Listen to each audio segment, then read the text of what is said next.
Yes, thank you. Hi, Oliver, nice to see you. No Lacroix, of course, for this game, a big miss. There's lots been said after what happened at Old Trafford. What's your reaction been to the reaction? Pardon? My reaction to? To what's been said after Old Trafford and Lacroix? Yes, of course, it's a big miss, but I think he missed also the Wolves game where we could win and we had a clean sheet, so need other ones to step up, and that's how we prepared, and now I think there were many people saying something to this situation, but at the end the referee decided it in that way, and that's how we have to accept it. Even most said that this was no foul, and the referee shouldn't have given even a foul. Then of course it's no penalty and no red card, but again nobody will let us play from the 55th minute again. Game is over. We took many positives from this game, but also on the other side we could see what we can and have to improve, and this is what we showed the players. This is what we train, and I said it, when we started in January with in the front with new players to get each other known. Therefore, every game, every experience is helpful, and we're starting now to be. I feel now we are starting the crunch time in the Conference League. We're starting crunch time in the Premier League, and I said it's now to be when it's really on top. We are on top of it, that everybody's in his best shape, and we are in the best shape as a team. And I think we are not there right now, but I feel we are going step by step into the right direction. And with no Lacroix, is Chadi ready to come in and fill his boots? Oh, we don't have many options. So Jeff Lerma is back in the squad, but not ready to start tomorrow. But said I would like to have him in the squad, so he trained with us. It's okay. It's quite early, but maybe if we need him for 15-20 minutes at the end. Tottenham is very dangerous in set plays, and I think Jeff is our best defender in set plays. So hopefully we have the lead then, and maybe we need him, so he's available for 15-20 minutes at the end. That means it's either Chadi or Nathaniel Klein. These are the only two options we have, and one of them will start. Big night for Brennan Johnson, going back to Tottenham. What have you made so far of his contribution here? Let's say it's a bit. There are many positive sides, but of course I think didn't find maybe that consistency in his performances, and there are always highlights, always creating dangerous situations. But of course, he would like to score like every attacking player and this. So, but I see his effort in training.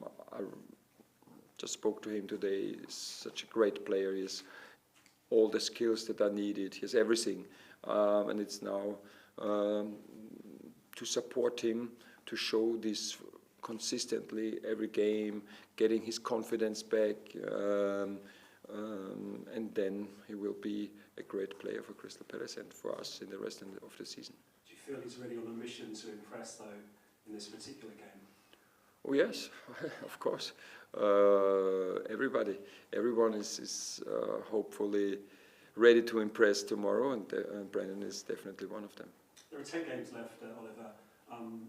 There's still, as you say, a lot to play for, and Tottenham have been struggling massively. They haven't won in 10 games.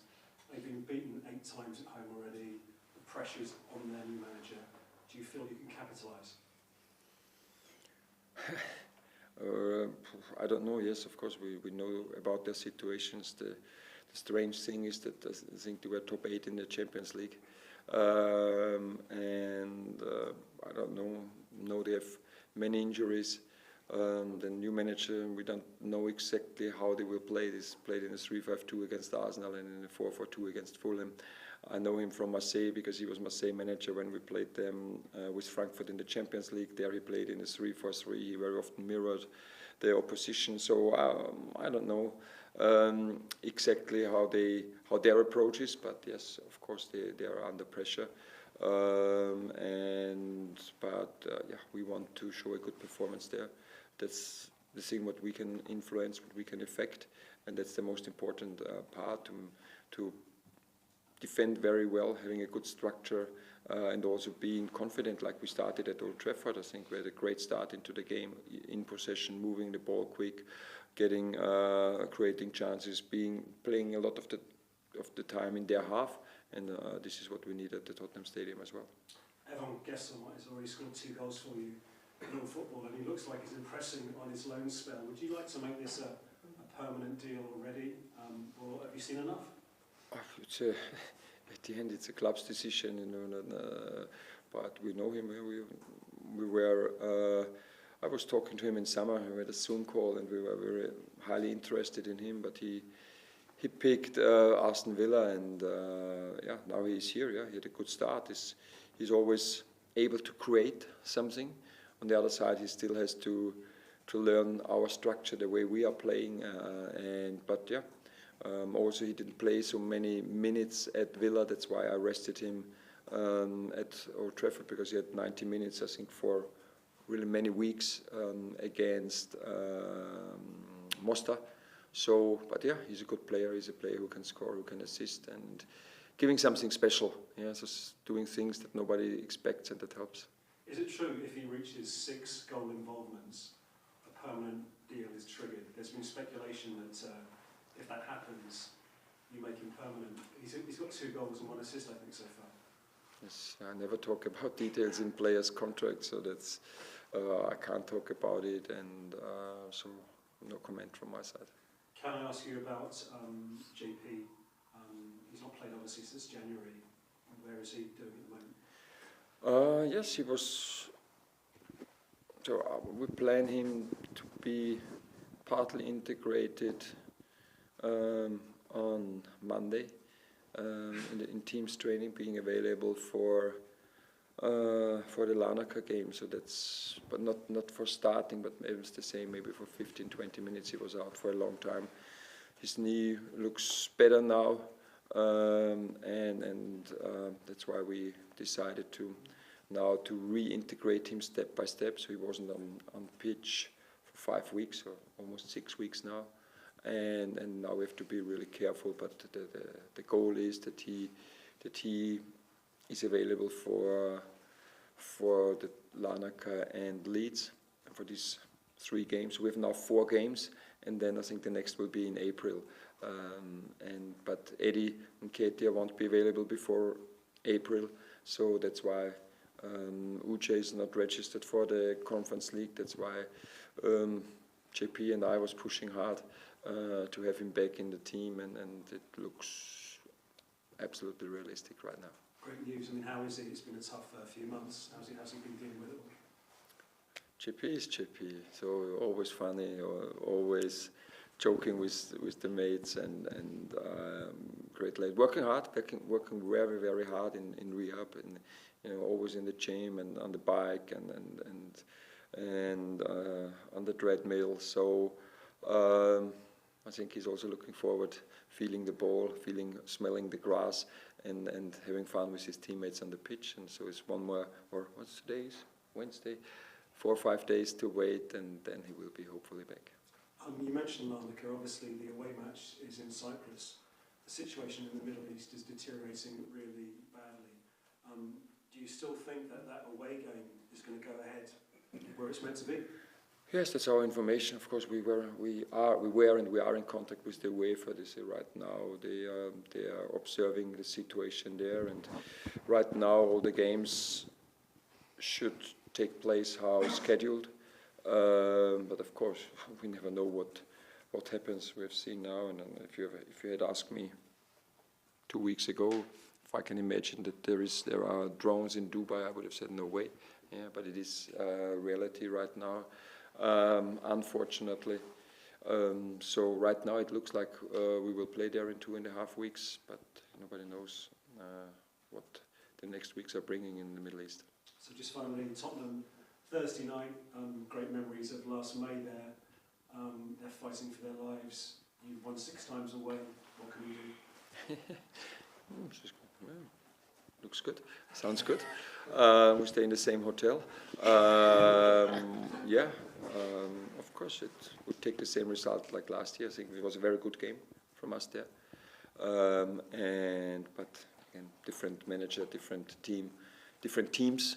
Also we We have some other players, some new players compared to the last game, but yeah, we feel better now. We feel more consistent now, and this is what we want to show. Hi, Oliver.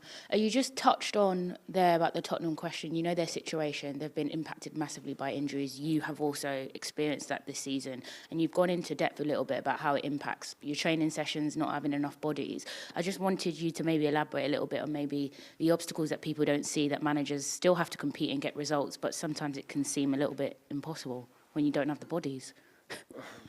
Yes, so again, I think the most important thing is that everybody who works at the club knows this, yeah? So because they are involved and they are the decision makers, and again, I just can talk about our situation, and I think what we can also see is because Newcastle is a little bit similar, doing very well in the Champions League, struggling in the league, you know, and I think and we are not struggling. Let's say we are where Palace has always been. And we play the first time European football. But yes, it's if you're not used, then it's I think unfair to compare to teams like City, like Arsenal, who are teams always playing European football. The players they are used to this rhythm. They know how to deal with the situation. And others, for them, it's new, and it's a lot of. And I think mentioned it. It was our 43rd game at Old Trafford, and they had 30. Usually, it's the opposite. And we were competitive. This gives me a good feeling. And I heard an interview of I think it was Antonio Conte at Naples, because they are struggling with some injuries as well. And he said that's a little bit like the rat race. You know, everybody wants to qualify for Europe, but it means more games. You need to get the money from European football. To get the attention from European football, but you need a bigger squad, you have to pay higher wages at the end, it costs more than when qualifying, so that's a little bit unrational, let's say, or irrational, but it is how it is, and the clubs have to then, I think, have to provide the financial or the money that you have the squad, if you want to play. Or I think, let's go back, I think last year City were struggling with many injuries, yeah? November, December, and they had big problems. And I remember I called Pep in summer, we were interested in a player of them, and he said, no way, we need a bigger squad because we struggled massively last year. And I think this is what also you can learn when you play the first time European football, to have a team that is ready to play.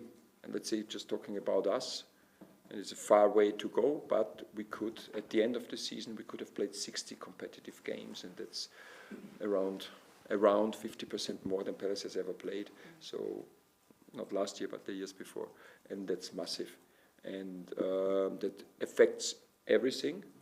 But we want this, to be honest, yeah, and that's a challenge, and that's why I really appreciate it. I know there was always a lot of noise around us, and but here in the club, everybody was really judging the situation in the way you were asking me, so knowing the circumstances, knowing the amount of games, seeing the effort of everyone. So that's why here we were, of course, we were not really pleased with the situation in some weeks or months, but we had our explanations for it, and so that's why we could really work, and we always work together in a very good way. You just said you faced Igor Tudor twice, you beat him twice. He's played with 2 different formations already that you've seen. When it comes to preparing against a newish manager in a situation like this, does the preparation look more internal now, just focusing on yourself and your strengths because you just don't have a clue? Really? Yeah, that's always 90% what we're doing, and I just was told before the press conference that Larnaca sacked their manager, so will be the same situation. Because I said we were talking, we expecting them playing the same way they played here because they could win. But we're always focusing, because this is what we can affect, what we can influence. So today's training, because players had off yesterday, but today we had a good, intense training. Before we had a long video meeting, what we have done well against United, and what we can do better, because we don't know, do they play a back three, a back four, how we want to press them or not. We don't know, so usually even to the pressed man-to-man. This is what he did most of the time in these two games, but also against Arsenal, he was sitting in a very deep block. So we have to be prepared, and they can change it within the game, and we need to have the right answers, and that's why we're always focusing on our game, let's say at least for 90%. And lastly from me, you've lost just only one of your last 9 away derbies, and that loss was against the league leaders, Arsenal. You have another derby next, Spurs. Do you think there's a clear difference from your insight in how your team play, home and away? Do you sense a difference? No. No? You think it's No. just depending on the opponent? Why? No, I don't know. It's funny, and all of a sudden I get so many positive stats. In the last months I just got negative You have stats. to bask in it, enjoy it. Yes. No, I don't. Honestly, the approach is the same. Yeah. No, I have no idea. I respect the honesty. Yeah. Well, thank you and good luck. Thank you.